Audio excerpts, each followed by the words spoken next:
ओम श्री कृष्णाय वयं नमः। श्रीमद् भगवद गीता 10वां आज 14 अप्रैल 2022 बृहस्पतिवार है और हम अभी तक 9 अध्याय कर लिए हैं और 10वें अध्याय की तरफ अग्रसर है।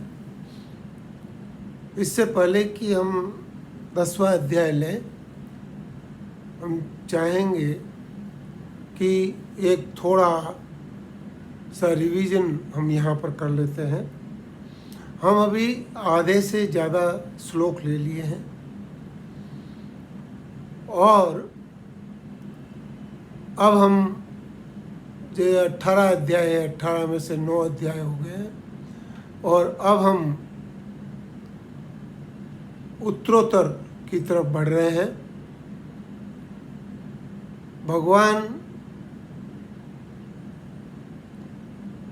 श्री कृष्ण जगत गुरु हैं और ये भगवद गीता महाभारत, आप जानते हैं कि महाभारत के मध्य में आई है। महाभारत के अंदर इन अध्यायों का नाम नहीं है, लेकिन जब से भी शुरू हुआ और ये जो भी नाम रखे गए हैं उनमें कोई खटपट करने की ज़रूरत नहीं है, कोई विचार करने की ज़रूरत नहीं है, न ही किसी ने कहीं पर व्याख्या की है। तो जैसा चल रहा है वैसा चल रहा है। ये 10वां अध्याय विभूति योग का है, तो हमें समझना पड़ेगा कि ये विभूति योग क्या होता है। भगवान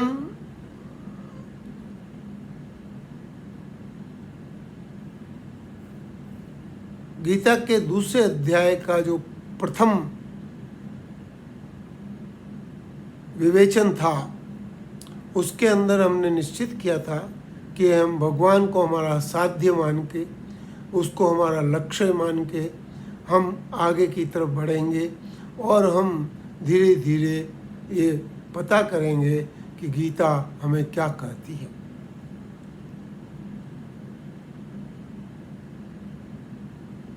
हम वो सब कुछ तो नहीं जानते और कहीं पे हमारी गलतियाँ भी रहेगी, लेकिन फिर भी हम कोशिश कर रहे हैं कि हम आगे की तरफ अग्रसर हों। ज्ञानेश्वरी में भगवान ज्ञानदेव महाराज ने बताया कि ये 9 अध्याय तक तो अर्जुन को भगवान जैसे टेस्ट कर रहे थे, उनका एग्ज़ाम ले रहे थे, देख रहे थे कि मेरा शिष्य कितना होशियार है। और उन्होंने देखा कि जब जब कोई बात हुई तो अर्जुन ने अच्छे प्रश्न किए थे और वो एक अच्छा शिष्य उनकी तरफ से माना गया है। ये हम पहले श्लोक के अंदर हम देखेंगे।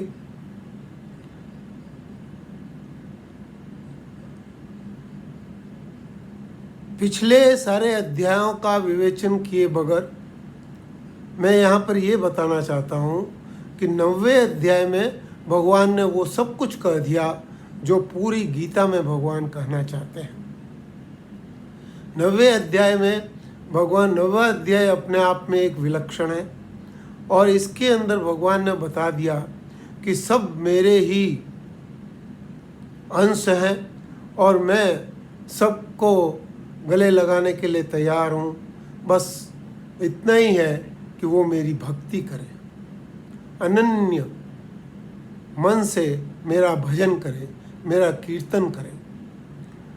और उसके अंदर भगवान ने ये भी बताया कि पापियों से पापी भी अगर कोई है तो उसको भी साधु ही समझना चाहिए।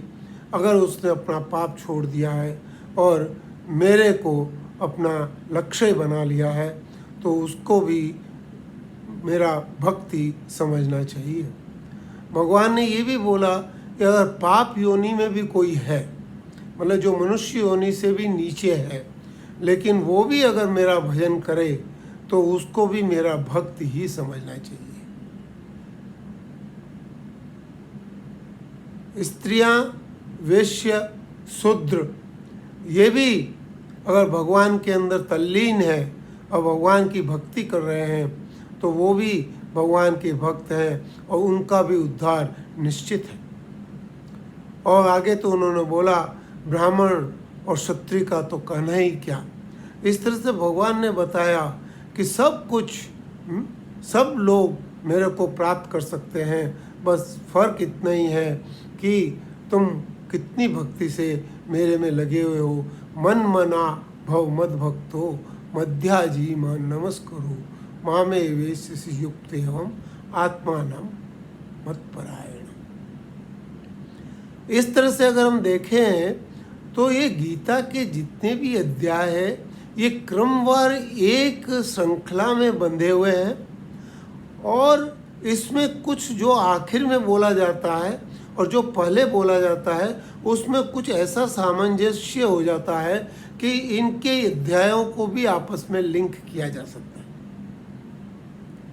हम इतने डिटेल में जाने की हमें ज़रूरत नहीं है, लेकिन हम ये समझें कि जहाँ भगवान ने ये बोला 9वें अध्याय के आखिर में, मन मना भव मद भक्तो, मेरी भक्ति करो, अनन्य चिंतन मेरा करो, तो ये चिंतन कैसे होता है ये हमारा 10वां अध्याय इसी का एक अंश है कि बताया गया कि भगवान का चिंतन करने के लिए भगवान की विभूतियों का चिंतन किया जाए तो भगवान का चिंतन स्वतः हो जाता है।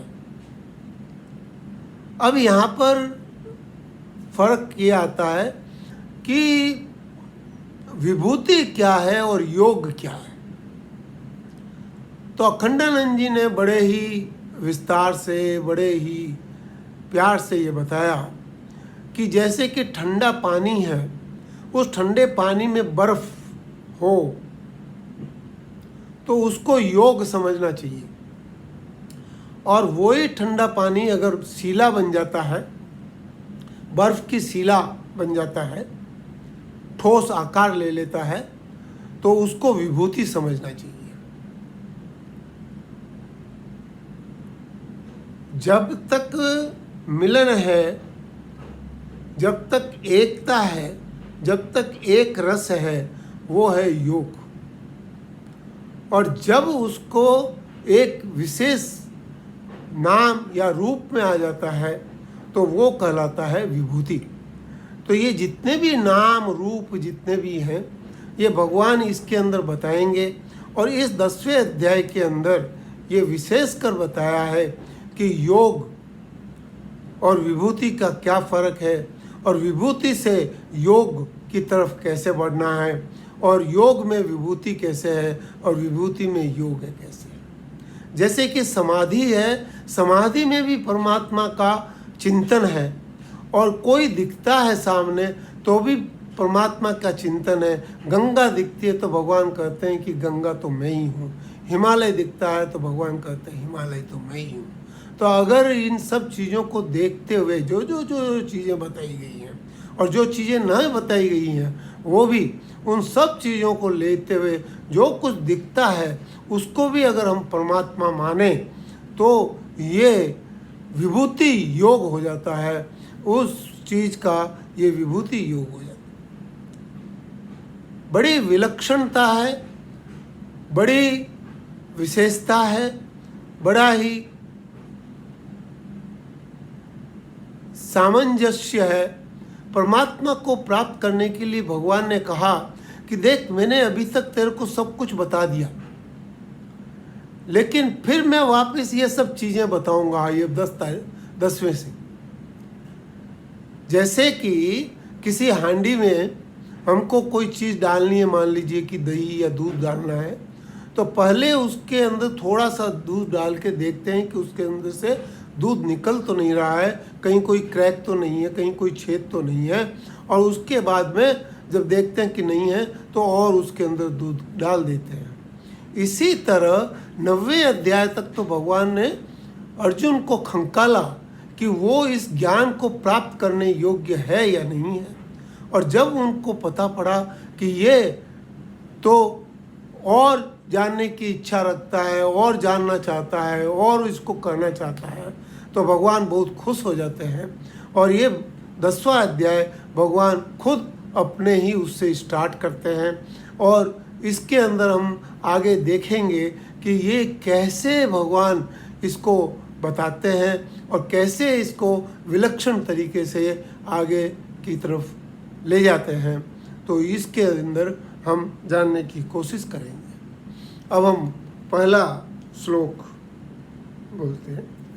हम ओम श्री परमात्मने नमः। श्रीमद् भगवद गीता अथ 10मोऽध्याय।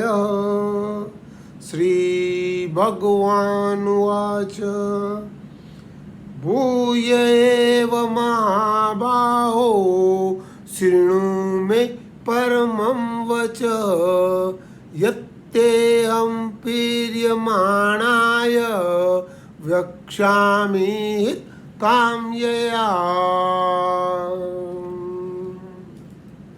तो भगवान क्या कह रहे हैं, संक्षिप्त रूप से पहले हम जानने की कोशिश करते हैं। भगवान कह रहे हैं कि हे महाबाहो अर्जुन, तुम्हारी तो विशाल भुजाएं हैं।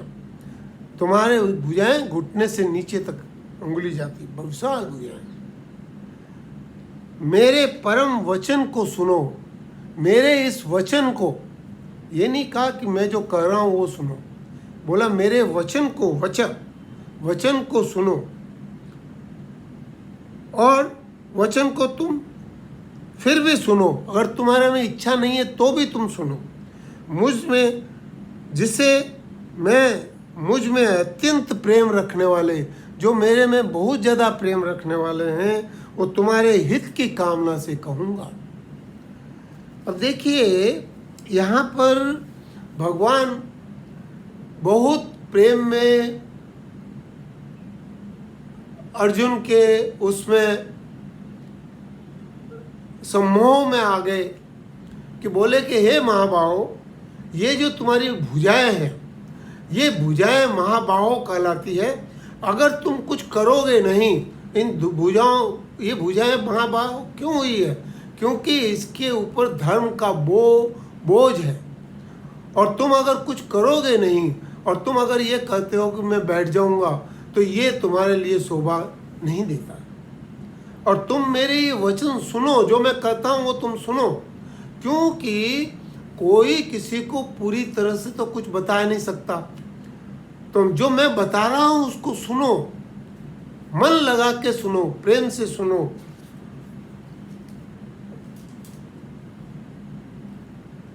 और ये मैं तुम्हारे हित की कामना से कह रहा हूँ। तुम्हारा हित इसमें है कि ये तुम सुनो। तो भगवान ये बता रहे हैं। राम सुखदास जी बोलते हैं, अर्जुन भगवान में अत्यंत प्रेम रखने वाले भक्त हैं, अतः भगवान उनके लिए भक्ति संबंधी परम वचन पुनः बोल रहे हैं। अब वापस उनको वही चीज़ें जो पहले बोली गई थी 9वें अध्याय तक, अब वो और गाढ़े रस के साथ और गाढ़े उससे और विशेष कर बताना चाहते हैं। दूसरा और तीसरा श्लोक ले लेते हैं। न मे विदुषुर्गणः प्रभवन्न महर्षयः अहमादिर्हि देवानां महिष्णाञ्च सर्वशः यो मां जम्नादिञ्च वेति लोक महेश्वरम् असम्मूढसमर्थ्येषु सर्वपापे प्रमुच्यते। एक बार वापिस। न मे विदुषुर्गणाः प्रभवन्न महर्षयः अहमादिर्हि देवानां महिष्णाञ्च सर्वशः यो मां जमनादिञ्च वेति लोकमहेश्वरं सम्मूढस्य मृत्येषु सर्वपापे प्रमुच्यते। अब भगवान कह रहे हैं कि हे अर्जुन सुनो, मेरे प्रकट होने को न तो देवता जानते हैं और न महर्षि लोग जानते हैं, क्योंकि मैं सब प्रकार से देवताओं का और महर्षि का आदि हूँ। मैं इनसे भी पहले मैंने जन्म लिया है, तो जो अजन्मा है वैसे तो बोले कि इससे पहले मैं सबका आदि मैं हूँ। अब यहाँ पे थोड़ा मनन करने का है, लेकिन इससे पहले हम दूसरे श्लोक का भी अर्थ समझ लेते हैं। जो मनुष्य मुझे अजन्मा, अनादि और संपूर्ण लोकों का महेश्वर जानता है, अर्थात दृढ़ता से स्वीकार कर लेता है कि मैं सब लोगों संदेह युक्त, संदेह के बगैर जो इसको स्वीकार कर लेता है वह मनुष्य में ज्ञानवान है और संपूर्ण पापों से मुक्त हो जाता है। तो ये यहाँ पर भगवान बता रहे हैं। अब यहाँ पर 2-3 चीज़ें विशेष हैं। एक तो ये है कि भगवान कह रहे हैं कि मैं सबका आदि हूँ। ये कुछ लोग आदि का मतलब ये समझते हैं पुरातन, पुरातन से पुरातन, पुरातन से पुरातन वो आदि होगा। ऐसा नहीं होता है, क्योंकि जो पुरातन है वो जानकारी में है, उससे पुरातन है वो भी जानकारी में है, लेकिन जो आदि है वो किसी की जानकारी में नहीं है। ऐसा सिर्फ समझा जाता है कि इसके पहले ये होगा, ऐसा समझते हैं, लेकिन उसका कोई दृढ़ प्रूफ नहीं है, उसका कोई सबूत नहीं है कि ऐसा था। अगर सबूत है तो वो पुरातन में चला जाएगा, आदि नहीं रहेगा। तो आदि का मतलब जो होता है वो ऐसा है कि कल्पना की जाती है, एक कल्पना की जाती है कि ये पुरातन है, ये पुरातन है, इसके पहले ये था और उसके पहले ऐसा रहा होगा। तो ये जो कल्पना है वही आदि बन जाता है। और ये जो चीज़ है इसको भगवान ये कह रहे हैं कि इन देवताओं का भी आदि मैं हूँ, उनसे भी मैं पहले हूँ। और जो महर्षि लोग हैं, महर्षि तो क्या है कि वो दृष्टा हैं, उनको वेद उनके मुंह से निकले हैं, तो बोले कि उनको तो पता होगा, कि बोले नहीं, उनको भी पता नहीं है, क्योंकि वो सब चीज़ें नहीं जानते। वो कुछ चीज़ें जैसे कि भगवान के यहाँ से ब्रॉडकास्ट होती है, वैसे कुछ चीज़ें उनके पास पहुँच जाती है, क्योंकि उनका मन जब शांत होता है तो वो उस चीज़ को ग्रहण कर लेते हैं और वो उस श्लोक को या वेद के उस हिस्से को वो बोलते हैं, और वो वेद का हिस्सा उनका ऐसा कहलाता है कि भी उन्होंने बोला। तो ये जो चीज़ है ये अनादि है। तो अनादि जो है भगवान बोलते हैं वो सबसे पहले मैं हूँ, अगर ऐसा समझो तो। इसलिए देवता भी मेरे को नहीं जानते, महर्षि लोग भी मेरे को नहीं जानते, परमात्मा के जानने का विषय है ही नहीं, ये तो मानना पड़ेगा। जैसे कि हम माता पिता को हम मानते हैं, हमें पता नहीं है लेकिन हम मानते हैं। चलो माता का तो फिर भी शरीर उनके पेट में हमने लिया, लेकिन पिता के समय तो हमारा अस्तित्व भी नहीं था, तो इसलिए ये मानना ही पड़ता है कि संपूर्ण संसार के पिता हैं। इससे पहले भगवान ने बोला था पिता हमस्य जगतो माता धाता पितामह। तो ये सिर्फ जो भगवान ने कहा है वो मानने वाली बात है, न कि जानने वाली बात है। परमात्मा को हम जान नहीं सकते, माने बिना रह नहीं सकते। जैसे माता पिता के माने बिना हम रह नहीं सकते। अगर हम अपने शरीर की सत्ता को मानते हैं तो माता पिता की सत्ता माननी ही पड़ेगी। ये राम सुखदास जी बोल रहे हैं, कार्य है तो उसका कारण भी है। ऐसे ही परमात्मा को माने बिना हम रह नहीं सकते। अगर हम अपनी सत्ता मानते हैं तो परमात्मा की सत्ता को भी मानना ही पड़ेगा, क्योंकि ऐसे ही ये सृष्टि नहीं चल रही है। हमारी सत्ता परमात्मा के होने का प्रत्यक्ष प्रमाण है और हम नहीं है, इस तरह का कोई होने पे कोई निषेध या खंडन भी नहीं कर सकता कि हम नहीं हैं। ऐसे ही परमात्मा नहीं है, इस तरह की परमात्मा के होने पर भी कोई निषेध या खंडन नहीं कर सकता। क्योंकि हम अपने को मानते हैं, इसलिए हमको ये मानना पड़ेगा कि कोई तो है जो इस पूरी सृष्टि को चला रहा है, कोई तो है जो इसका महेश्वर है, और वो लोक महेश्वर जो है वो और कोई नहीं, परमात्मा स्वयं है।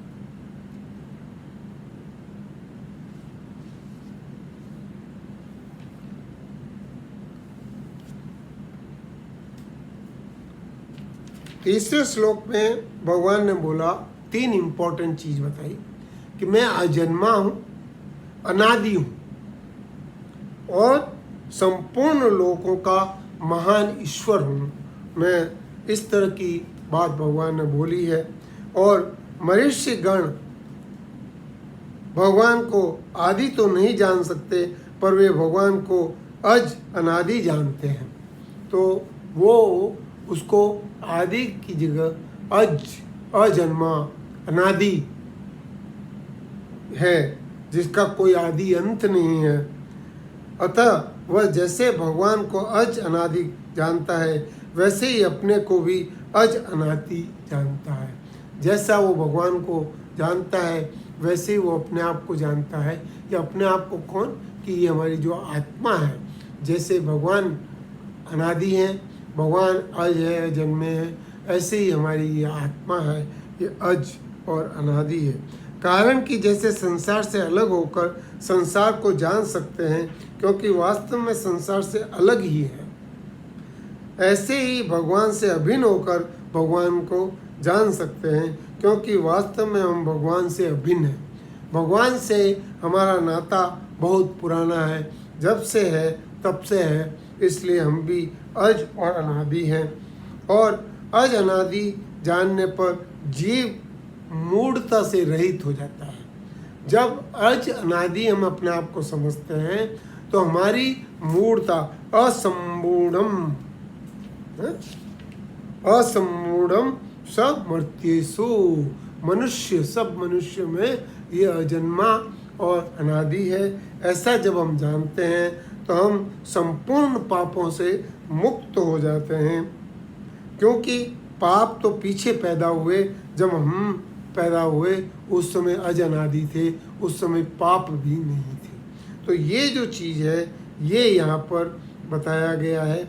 और इसके आगे हम जैसे जैसे इसमें आगे बढ़ेंगे, आप इसको समझेंगे कि कैसे ये विभूति जो है उनसे हम भगवान का चिंतन कैसे कर सकते हैं, और इसमें क्या विशेष बातें हैं जो हम जानकर परमात्मा की तरफ बढ़ सकते हैं। तो ये जो हमने लक्ष्य दूसरे अध्याय के प्रारंभ में लिया था, उसको वापस यहाँ याद करने की ज़रूरत है, और उसको लेते हुए हम इन सारी विभूतियों को समझने की कोशिश करेंगे। और इसके अंदर अगर आखिरी जो श्लोक है उसको बोले का अंतर इसमें क्या है, चक्षु चेवांतरे भ्रू। ये जो अंतर चक्षु है, इस अंतर चक्षु को जगाने की जरूरत है। 10वें अध्याय में अंतर चक्षु को जगा के इन विभूतियों के माध्यम से हम परमात्मा को जानने की कोशिश करेंगे और हम समझने की कोशिश करेंगे कि परमात्मा यहाँ पर हमें क्या बताना चाहते हैं, क्या कहना चाहते हैं, और उसको हम कैसे ठीक तरीके से समझ सकें। मैं अपनी वाणी को यहीं विश्राम देता हूँ और उम्मीद करता हूँ कि आपको ये विशेष अध्याय आपको बहुत अच्छी तरह से समझ में आएगा।